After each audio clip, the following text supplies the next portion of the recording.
A comfortable 2-0 win against Company's Burnley. And it was comfortable. We were really threatened by Burnley. And even though they played some decent football, nice football invented and brought to Burnley by Company, we still did not seem that much threatened. We looked quite decent on the ball. It seems like Ten Hag has used the World Cup period to get players fitter and to also implement his style of play even more. Because there was never a moment where we looked like we were panicking. There was never a moment where we looked shaky at the back. Apart from the moment where Dubravka decided to be a hero and nearly score an own goal. But he looked shaky all night, and it's quite concerning to note that on the one hand, De Gea is being offered a new contract, and Ten Hag wants a new number one to come in and compete with David De Gea or replace him in the near future. And Martin Dubravka is definitely not it after that performance against Burnley. But I do want to speak about three particular players, being Rashford, Anthony Martial, and Wan-Bissaka. Now, let's start with Wan-Bissaka. And I know Wan-Bissaka was seen as a player who will never have an opportunity under Erik ten Hag because of his lack of ability to go forward. But Rashford himself, in an interview after the game, said that his defensive qualities are superb and he just needs confidence going forward. And we saw that with the first goal, with Bruno playing a ball over the top and a wonderful volleyed cross into Eriksen's path for the first goal. And apart from that, defensively, he done well, as we know. But going forward, he seemed a bit more confident. But it is still not to say that he will be part of our team in the future, because as a complete attacking and defending right back with the likes of Alexander Arnold and now, of course, with us, Diogo Dalot, we need more than an Aaron Wan-Bissaka.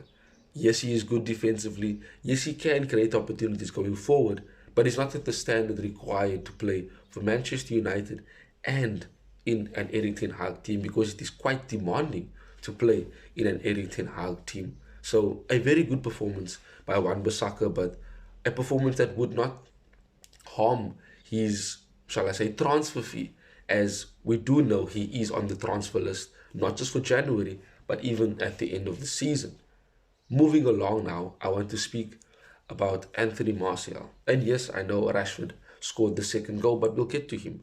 I want to speak about Martial because in the preseason we know that he played well.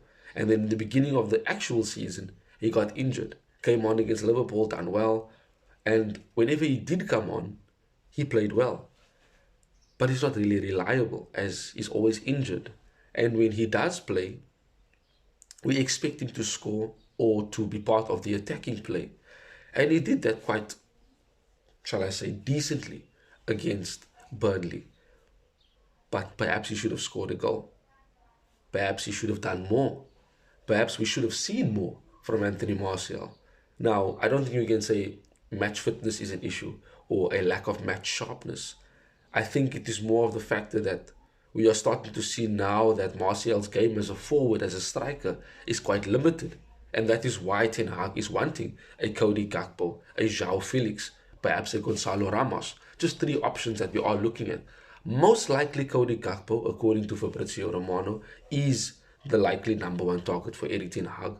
But on the other hand, you also have the factor of bringing in a forward that will work in Erik ten Hag's system, that will benefit our forward line, a flexible forward. Now, Martial is quite flexible from moving from the front to the left, but he's not so comfortable on the right hand side. Likewise, Marcus Rashford, who I now go into, he's not as good on the right hand side as what he is on the left hand side or up front. But he brought his World Cup confidence and his World Cup, shall I say, performances into Manchester United. And a fantastic, fantastic solo goal. We won the ball and he picked up the ball behind the halfway line and drove at the Burnley defense, and then a bit of skill and completely punished the goalkeeper by putting it into the bottom corner accurately. That is the Rashford that we want to see and know. He had options to pass to, but why pass when you have the ability to beat the man and score?